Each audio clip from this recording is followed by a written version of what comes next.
Well, joining me now on the phone is Max Kaiser, the journalist and broadcaster, live from Paris in France. Max, Goldman and Morgan now subject to regulation. Isn't this what critics of their highly geared dealing have been demanding for years? I'm not so sure, Ashton. I think this is a great way for them now to hide any close examination of their books. I think this is actually in the cards from the beginning because, as you know, Morgan and J.P. Morgan and Goldman Sachs have been involved in a tremendous amount of, let's call it euphemistically, money laundering over the years.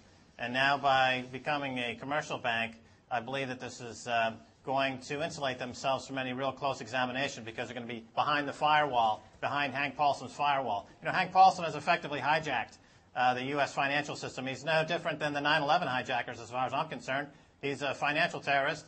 And he's taken the U.S. banking system to the edge of the abyss, all for the benefit of the shareholders and his cronies at Goldman and J.P. Morgan. The U.S. taxpayer, the U.S. citizen, unfortunately, is going to get the short end of the stick. But doesn't the new regulatory provision, because they will now be holding companies, mean that we can expect loads of SEC, U.S. Treasury officials all flying around the world to Morgan Stanley and Goldman Sachs' offices, checking all the records, interviewing the staff, checking on probity?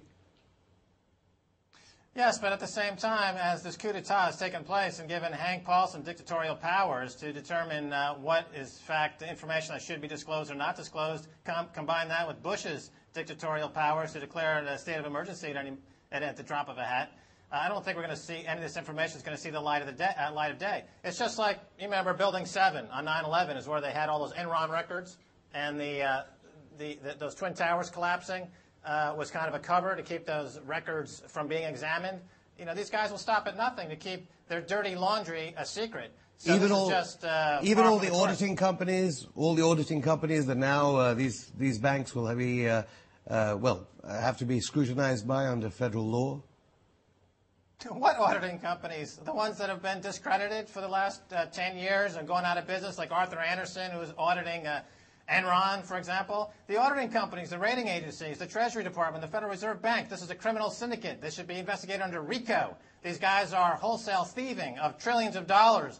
The rest of the world, unfortunately or fortunately, will wake up to the fact that they should probably get out of the U.S. dollar because that's the only tether between the rest of the world and this criminal syndicate on Wall Street headed up by Hank Paulson. So once they figure that out, the dollar goes into permanent decline, and the rest of the world will escape this nightmare of U.S. banking. Hank Paulson has become kind of like a Colonel Kurtz character. He's gone insane. Nobody can stop him. They need to send like a Martin Sheen guy up the river to find him and take him out because he's taking the entire U.S. economy into oblivion. At the very least, will they at least have to pay more tax? Because after so many years, people have been saying the Goldman partners, when it was a partnership, they paid very little tax.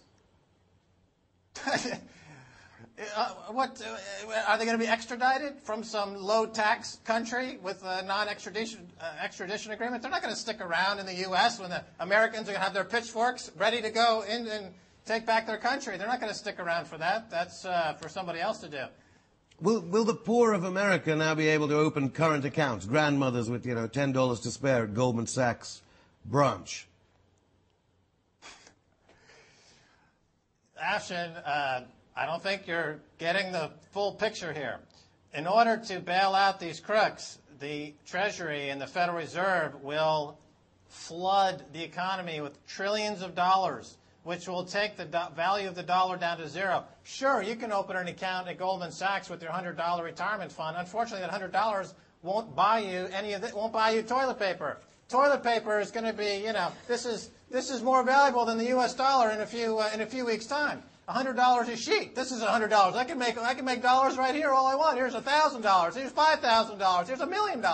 It's all going at complete zero. It's like the Weimar Republic. They'll say, have all the money you want. They want how did they pick Here's another $500 billion. It doesn't make any difference. It's all worthless. How did they pick the $700 billion figure anyway? Because there were some estimates of $1.3 trillion, then there was a 500. Where are they getting these numbers from? The $700 billion is an arbitrary sum, and it's not the extent to which they can launder this money. It just means that they can't go exceed that level at any given moment of their laundering scheme. Let me tell you how it works.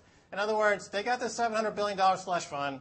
They can buy a mortgage for 50 cents on the dollar to help out their banking buddies, and then they can resell it for some other chump for 20 cents on the dollar, book a loss for the American public, take it off the $700 billion slush fund, and then repeat the process over and over again. And they can keep the circular motion of this money laundering scheme, multinational Ponzi scheme going, but now it's a controlled demolition. It's not unlike 9/11, which was a controlled demolition.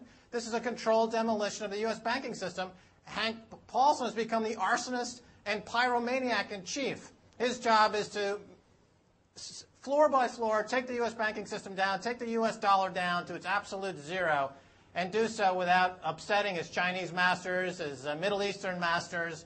And he's a tyrant. Under the Constitution, Hank Paulson qualifies as a tyrant and should be taken up on charges. Under the Constitution, it's a constitutional obligation of every American to get Hank Paulson into a court of law as a tyrant. Well, you were talking about a question of timing. By the way, Building 7 is a bit more controversial. We'll have to save that for another time. But as to the timing, as long as the Chinese don't withdraw their dollars, does that mean that they could just stave off a real systemic economic collapse in the United States till after the election? I think that the word from China was that they were going to start dumping U.S. dollars. This is what triggered the bailout of Fannie Mae and Freddie Mac, because as you recall, the Chinese bondholders were made whole. The American shareholders got nothing. Interestingly enough, Afshin, Lehman Brothers was allowed to fail. And Lehman Brothers, of course, had a few $100 billion worth of bonds with Hugo Chavez at Venezuela. So America was saying to Hugo Chavez at Venezuela vis-a-vis Lehman Brothers, we're not going to bail you out, but we'll be happy to bail the Chinese out. Of course, the U.S. shareholders get nothing. As long as they keep consuming, that's their only job in their country, is to consume themselves until they can't consume anymore. And of course, that's why the Republicans are against abortion, is because they don't want to do away with any more consumers. They need those consumers to keep eating donuts and liquor and gambling. This is what keeps the GOP going. So they're against abortion because, of course, they need more consumers to keep their coffers filled with more drug addicts, drunks, and gamblers. Max Kaiser, journalist and broadcaster. Funny you mentioned Venezuela. I think that's our next story, how the Venezuelan connection hit Lehman Brothers. Well, warships are on their way from Russia. Thank you very much, Max Kaiser.